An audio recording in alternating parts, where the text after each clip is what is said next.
you guys aren't familiar, my name's Anders. Welcome to the local lounge. I'm the bar manager here, and I'm really happy to have you for another whiskey dinner. Tonight we'll be enjoying a favorite of mine for a long time. I think I had my first legal drink with this company out of Manhattan. I did not like the taste of it, but I took it down nonetheless. My dad told me not to. It's embarrassing. Anyway, I'm really excited to be doing a Maker's Mark dinner tonight. I'm really happy to represent a company that has a lot of tradition. It's something that has gotten me through a lot of holidays and winter nights, and I think it's a great way to kind of welcome in that season. I'm really happy to be joined by two of my favorite people. We have Alexis, who you may have known. She was here in fabulous fashion for our dinner, Basil Hayden dinner, yeah. I'm sure it was a whole bagel. It was fun earlier, and we also have Jared here as well from Maker's Mark as well, so welcome. All right, thank you. Tonight we'll be doing 5 courses. I'm really excited, so sit back, relax, and enjoy another whiskey night. Cheers. Cheers. I appreciate you mentioning that it was your first legal beverage. You know, that was very far with us for legal consumption. So thank you. Hold on. It's really painful. It could be much worse. First laugh of the night. Thank you. Cracking the ice for me. But tonight I'm excited to share, the history and the heritage of Maker's Mark with you. We're going to get to experience cash strength Maker's Mark Classic, Maker's Mark 46 cash strength, Maker's Mark 46 at 94 proof, and last but especially not least, Maker's Mark Cellar Aged, the first Maker's Mark that we've ever put an age statement on our bottle. Has anyone here ever joined us at the distillery before? Wow, not one person. Okay. Oh, is there one? Yeah, no, I'll be there in February. All right. Yeah. So normally, we have a wide-ranging group of Maker's Mark ambassadors, which are just enthusiasts of the public that love Maker's Mark so much that they join a group to represent us. Usually one of them is at every function. But tonight I have a room of new Maker's Mark experience. So I get to share with you a little bit about what I know. And hopefully you'll be joining us at the distillery soon. So you'll get to see the picture in real life. But Maker's Mark started in 1953 by Bill and Margie Samuels, who were no strangers to the whiskey world. Bill was, at that time, what he thought to be a 4th generation whiskey maker. He actually had a family brand prior to Maker's Mark, which was called the T.W. Samuels Bourbon. They had a distillery known as the T.W. Samuels Distillery. Very creative name there. Not quite as creative as Maker's Mark, but we'll get to that. But it was a bourbon that his family had made for generations and passed down. And when it got to him, he actually decided to change course a little bit. He hated the bourbon. The bourbon was dry, it was spicy, it was bitter, it was tannic. It was what he considered to be a cowboy whiskey. It was what he said basically got him from point A to drunk. He did not enjoy drinking it. It was a bottom shelf bourbon that was selling for $1 to $2 a bottle at that time. He did not like it so much so that after Prohibition, they sold the distillery, they sold the family brand, and he got out of drinking whiskey altogether. His wife Margie, settled in with their family to Star Hill Farm. It was a farm that they had in Bardstown. And Bill tried his hands at 2 different endeavors. He opened a bank, he opened a storefront, and eventually just decided to retire and join Margie in running the farm. There was only one problem. Margie was already really good at running the farm, and she was tired of Bill being around. So she suggested to him that he should take up a hobby, and she highly suggested getting back into making whiskey. Bill agreed, he wanted to do it again, but he said he would only make bourbon if he could do it on his terms and his flavor vision. He did not want to make what his family made before, a bourbon that was dry, spicy, bitter, and tangy. He wanted to make a bourbon that he would enjoy with friends, that was soft, that had creamy texture, that had a volume across your palate, that finished on the mid to front part of it, that did not have any of that dry bitter. And she agreed, and they set forth to do it. So the family was living in Bardstown, so the first thing they had to do was start looking for a distillery. There's a photo up here, and if you guys, anyone wants to pass these around, is it this one? This one. Yeah. So this will take you on like a little slideshow of our distillery. But the distillery that they found, they purchased in 1953. It was originally known as the Burke's Family Distillery. It opened in a grist mill in 1805. The Burke's family had quickly realized there was way more money in making whiskey than in making grist. So they converted to a distillery. It changed hands numerous times until it was laid abandoned after Prohibition. Bill and Margie came across this site and absolutely fell in love. One thing is, it's in Loretto, Kentucky, so if you're familiar with Kentucky, we're about 90 minutes south of Louisville. It's like the middle of nowhere. When you're driving out there, it is a twisty, single lane road. Look out the windshield if you get car sickness. That's my advice. Don't look outside, you might have to pull over. But the one thing that they fell in love with when they found this distillery was that it had its own private water source. There is a 10-acre calcium-rich limestone mine lake, which we pull 100,000 gallons of water from every single day currently to make bourbon. Maker's Mark is a single source bourbon in that every single drop of Maker's Mark has been made at the distillery. It has never been sold to another brand to start their brand. And Maker's Mark never purchased bourbon from another distillery to start. The distillery was purchased in 1953. Bill and Margie had it restored and up and running by 1954. And the first barrel of Maker's Mark bottle was sold and poured in 1958 at King Mary. Okay. Sorry, just got a food on that one. So, we have a very unique process when it comes to making our bourbon. We consider it to be a handmade bourbon. We're very hands-on. Part of our production is what causes us to have that kind of soft, juicy texture as opposed to that dry spiciness that Bill discussed. First of all, it's our mash bill. So we have 70% corn, 16% soft red winter wheat, 14% malted barley. You'll notice there's no rye in that mash bill, right? Like there is a lot of other traditional bourbon mash bills. That wheat gives it a soft, creamy texture. Bill and Margie had to kind of sort out their mash bill on the fly. They wanted to get that distillery up and running as quickly as possible. Didn't give them a lot of time to test recipes on the still. So they actually baked bread in their kitchen with different grains to determine which one they liked most. The bread that they liked most was one that contained that soft red wheat. And went ahead to use that for mash bill bread. All the corn, all the wheat are grown within 70 miles of the distillery by two families that we still work with. All of the barley comes in from the Great Plains. Once all that grain comes in, we have to mill it, right? Basically break it down. So some distilleries use what's known as a hammer mill. And it's literally just a large hammer that's breaking down the grains. For us, we use what's known as a roller mill. So think of 3 sets of rolling pins that we can move in and out or adjust how fast they rotate so that we can adjust the size of the grain that we're milling to. Right? The corn is not always going to be the same size, but we can adjust our mill to break it down to be a similar size so that it always be consistent.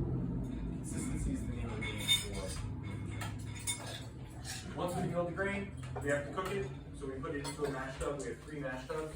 Basically cook all 3 grains at different temperatures. We pipe that water in from our lake. Nothing but a little screen there to make sure that no sticks or turtles come through along with it. We bring it up to 212 degrees Fahrenheit, basically to disinfect, and then we slowly drop in each grain one at a time. First with the corn, then the wheat, then the barley. Has anyone here ever just thrown flour into cold water? It turns into like a big coagulated ball mess. If you were to just put all the grains in there at the same time, that's what we have.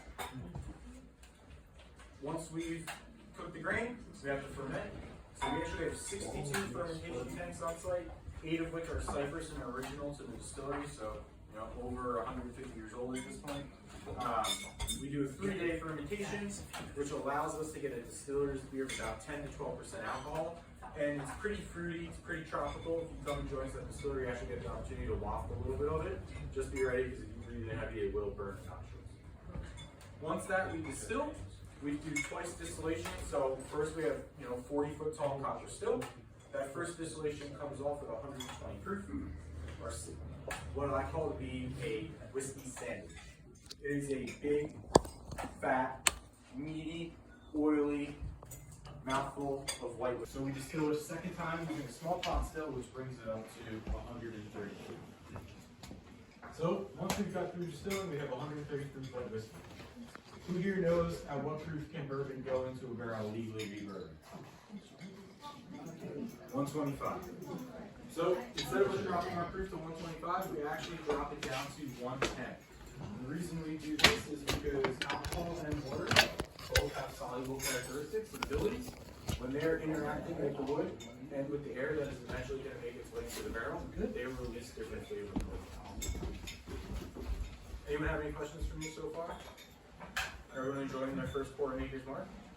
Oh, you can get through that? Oh, no, you don't have to wait for me. You don't need my permission. Question for us. Yeah. Just out of curiosity, so they had a farm, so they bought a distillery.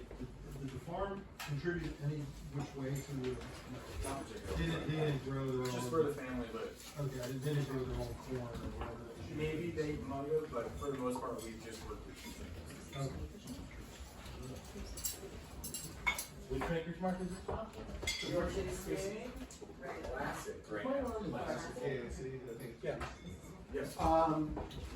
What is, or is there, a relationship between Maker's Mark and Lefroy Scotch Distillery? So, for, we're jumping ahead a little bit here, but Oh, for bourbon, You can wait it's until- okay. Yeah, that's way back. For bourbon, you can only use a barrel legally one time. So our spent barrels go to other distilleries that are within the Jim Beam households, per se. So some of those barrels might make their way to Mexico for aging tequila. Some of them might make their way to Scotland for aging Scotch whiskey. So some Maker's Mark barrels might make their way to Florida for aging Scotch. And they're under the same parent company. Yes. So we've discussed distilling, but I think the big thing that we really need to discuss now is the maturation of our whiskey. So once we have our 110 proof white whiskey, we put it into a brand new charred oak container or barrel that is made for us by Independence Dave Company, one of the premier cooperages within the world. They make a custom barrel for us, so we get one that's got a little bit of a thicker head on it, and we get a level 3 char. So if you're familiar with char levels, you hear level 4, they call it the alligator char, right? Essentially think of the back of the alligator, it's kind of scaly and bumpy. When you think of level 3, think of the belly of the alligator. We're nice and sweet. And we do this because we want a whiskey that's got no tannic properties really, we don't want any bitterness. And with a softer char, it's a little bit easier for the whiskey to interact with the wood, to get to that red line, to start having that interaction and absorbing some of the vanillas and some of the flavors. But we hand rotate all of our barrels. So when we take those brand new barrels, we load our warehouses. We have warehouses that are about 7 stories tall. They hold anywhere between 45 and 50,000 barrels. And our warehouse teams will take all those newly filled new make whiskey barrels and load floors 4, 5, 6, and 7 first. And if you've ever noticed on a plastic bottle of Maker's Mark, there's no age statement, right? It is age to taste, not time. So we let that whiskey spend about 3 to 4 Kentucky summers in those barrels, tasting constantly, and we find that it's hit a mature point. We then rotate all of those barrels from the top to the bottom. So 4 of 7 goes to floor 1, 6 goes to 2, 5 goes to 3, and 4 stays the same. We move about 200,000 barrels a year by hand. It is an extremely, extremely labor-intensive process. But the reason that we do this is because by rotating those barrels, they are seeing similar weather patterns and life cycles, allowing us to make a very, very consistent whiskey. So when you take a fully mature barrel of Maker's Mark out of the warehouse and taste them amongst other warehouses on property, they should all taste exactly the same. So you guys are enjoying classic right now, right? This is 90 proof. When we talk about Maker's Mark being a single source distillery, we only make one whiskey, right? One mash bill. That whiskey that we make is Maker's Mark cash strength. And if we're making classic, we keep that tonight. I'm gonna let you guys enjoy your food a little bit more, enjoy your Maker's Mark, and then we will get to talk about our next whiskey, which will be Maker's Mark 46. Cheers, Aaron. Right. Dean, what did you think of that salmon? That salmon was fantastic. Yes, it was, wasn't it? Brian, you had it too. What's that? What did you think of the salmon? Oh, salmon was great. Yeah. The bourbon. I'm gonna be back on. I'm gonna eat Christmas salmon. You say, before you eat that, I want to get a picture of this. You say he doesn't eat any salmon. Hey everybody, this is Anders from over at the local lounge. We just had a really fantastic first course. It was smoked salmon wrapped with over a bed of Aleppo yogurt, which had some fantastic zest and herbs as well. So I'm really excited for course number 2. It'll be coming up in just a little bit. Cheers. All right, thank you.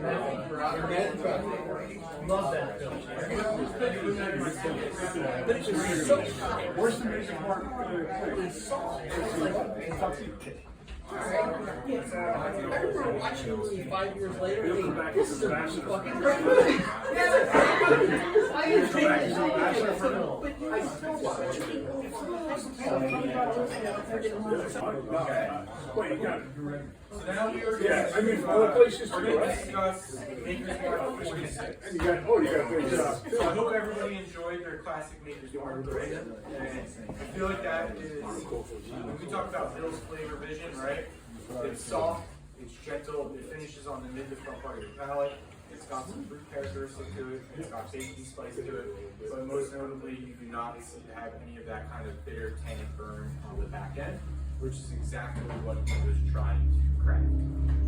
Bill and Margie ran the distillery for quite some time until they decided to retire, and the business actually moved down to their son, Bill Jr. Bill Jr. was quite the character. He actually had no intention of ever, working at the distillery or joining the family business. He went to school at Vanderbilt. He studied physics and law. He got a job working for NASA. He got fired by NASA for launching a rocket off inside the building. I appreciate the laughs. It's good. You break the ice in the room, so keep it going. So he really had no intentions of joining the family business until one summer he came home and his dad was like, "We'll make you like chief marketing officer," and gave him some small budget that he didn't think he could get in trouble with, and knowing Bill Jr., he found a way to do it. So eventually Bill took over the distillery and started thinking like, I want to make my own mark on the bourbon. When my dad handed down the business to me, the first thing I did was take his name off the side of the bottle and put my name on there. And Bill Jr.'s son, Rob, who is now the steward of the brand, was going to do the same thing when he took over one day. So Bill was having these thoughts, and one night he had this absolute nightmare. And in this nightmare, he was overlooking his funeral, and on the tombstone it said, "Here lies Bill Jr." He didn't mess up the whiskey. He realized like he had just been only making his dad's whiskey for all this time. So when he came into work the next day, he called like a company-wide meeting and told everybody about this nightmare, and decided that he was going to create his own Maker's Mark with his own flavor vision. There was only one problem. Couldn't change the mash bill. Can't change how you make it, right? You already have a big distillery. You have people that have been working there for 30 years. You're not going to change, their daily routine. You can't change how we store the whiskey. We already have the most labor-intensive style of hand maturation and hand rotating that you could do. But he thought maybe there was a way that he could finish the whiskey to get the flavor profile that he was interested in. So he got in touch with Independent Stave Company, and we talked about them being one of the premier barrel makers of the world. So anywhere there is a product that is going into the barrel, South America making wine, Australia, New Zealand, Europe, they have a cooperage producing barrels. And they've been working with wine producers on different aging and maturation techniques, including stave finishing, powders, and wood chips. So Bill Jr. and Independent Stave and the innovation team at Maker's Mark started working together to put their own idea of a wood finished bourbon. So eventually they came across the idea of stave finishing. And Bill was going through the catalog and he found stave profile number 46, which was a piece of infrared toasted French oak. So for anyone who wants to know what a stave is, it's essentially a long piece of wood that makes up one of the parts of a barrel, right? I would say it's probably about this long. So they started running experiments, testing different amounts of staves in a barrel for different durations of time, and they found that 10 staves was the right amount of basically grams per volume for the interaction between the crystals. So what they did then was they started putting it in a warehouse and letting it rest and tasting it week by week by week, because Bill Jr. wanted his ideal Maker's Mark to be slightly spicier, have more vanilla characteristic, have a little bit more fruit, and have a finish that started a little bit more towards the back and slowly crept its way forward. And they tasted week by week by week, and they finally found that 9 weeks to be the sweet spot of that finishing period. There's only one problem. The first time they did it during the summer. The French oak was very sensitive to the heat in the warehouse, so it just became a little bit too overpowering, right? Kind of masked that classic profile of Maker's Mark. So they decided to do the experiment again in the winter and found it to be completely ideal. So feel free to try your Maker's Mark 46. I'm going to show you a little bit here and then I'll walk around. But what we do in this finishing process is we take fully matured barrels of Maker's Mark into our cooker. We empty the whiskey from the barrels and we put it into a vat. We then take the whiskey, the head off the barrel. We put the 10 staves in on a stainless steel ring. We put the head back on. We seal it, and we put the bourbon back into the barrel. The major difference is I talked about not being able to put it in that warehouse before you need that full climate. So eventually we do the limestone shells we have on the property. We blew it out, we build a limestone cell. We keep that at 50 degrees Fahrenheit at all times. So in the summer in Kentucky, it's the absolute best place to eat. All meetings never anywhere. But this way we allow that to rest in there for 9 weeks.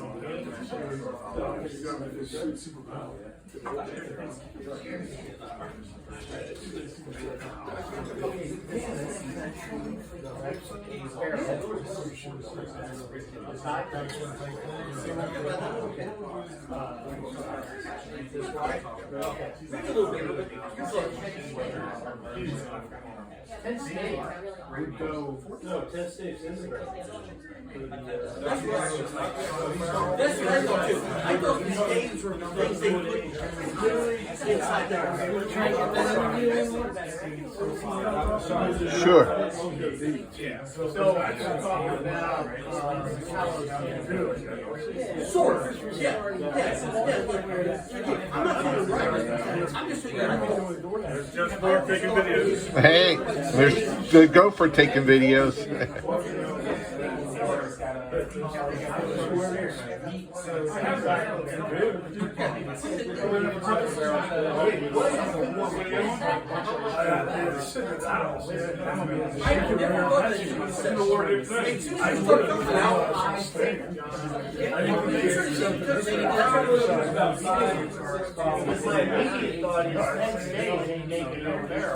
So I was still no, I get it. But my also understanding is What's the the states are because the states are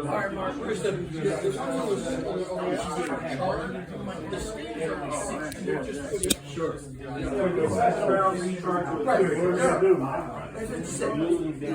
barrels are charred, but the staves are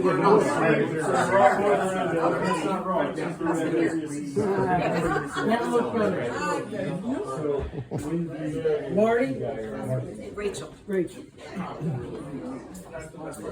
That's Marty, and that's Rachel. Say hi. All right. Excuse me, guys. All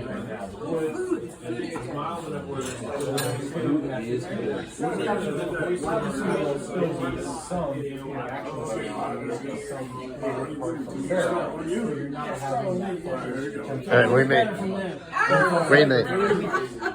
Give me a countdown here, Dean. Now? 3, 2, 1, 3, 2, 1.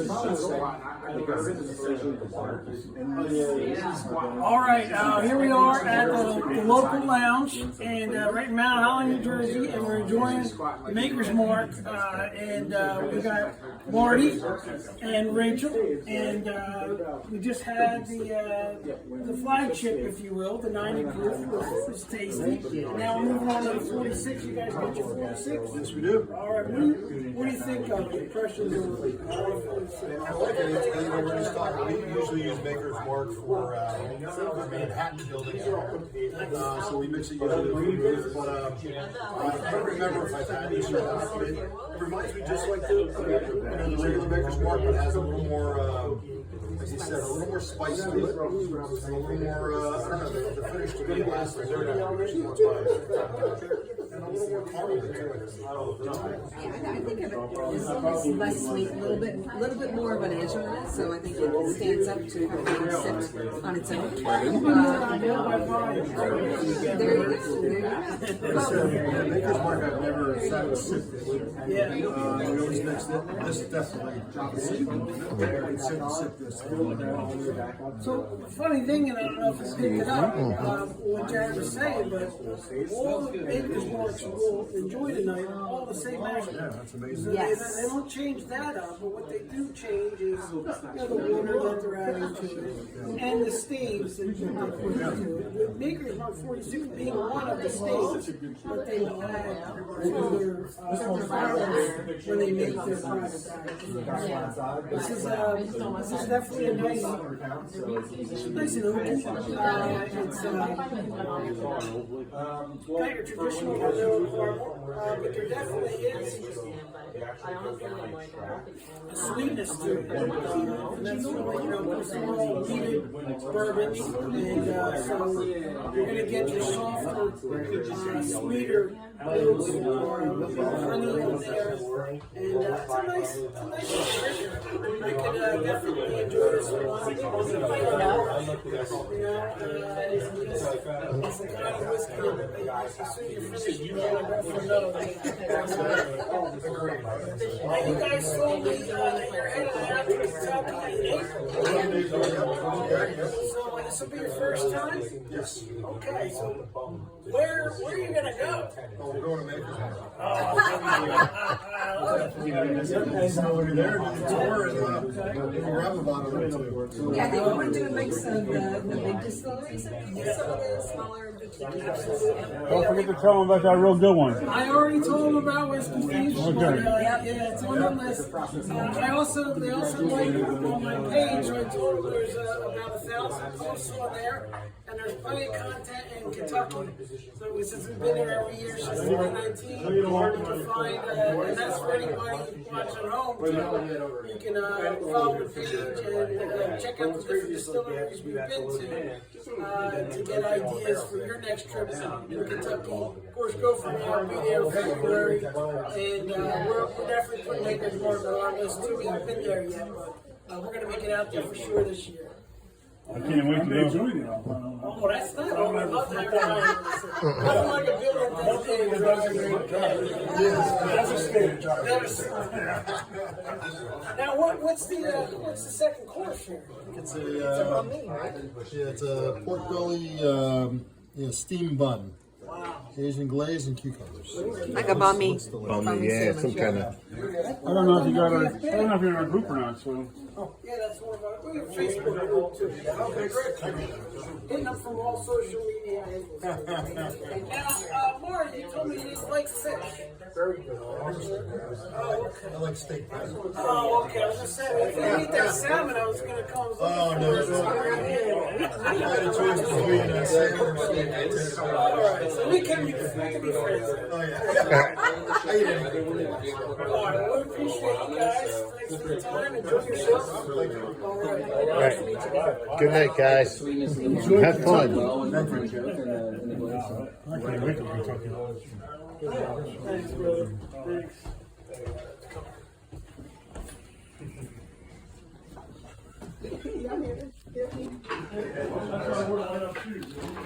I should have just put one of these cards anyway. Talk about staples. Yeah. Yeah, there's the spread. Yeah, so what we do is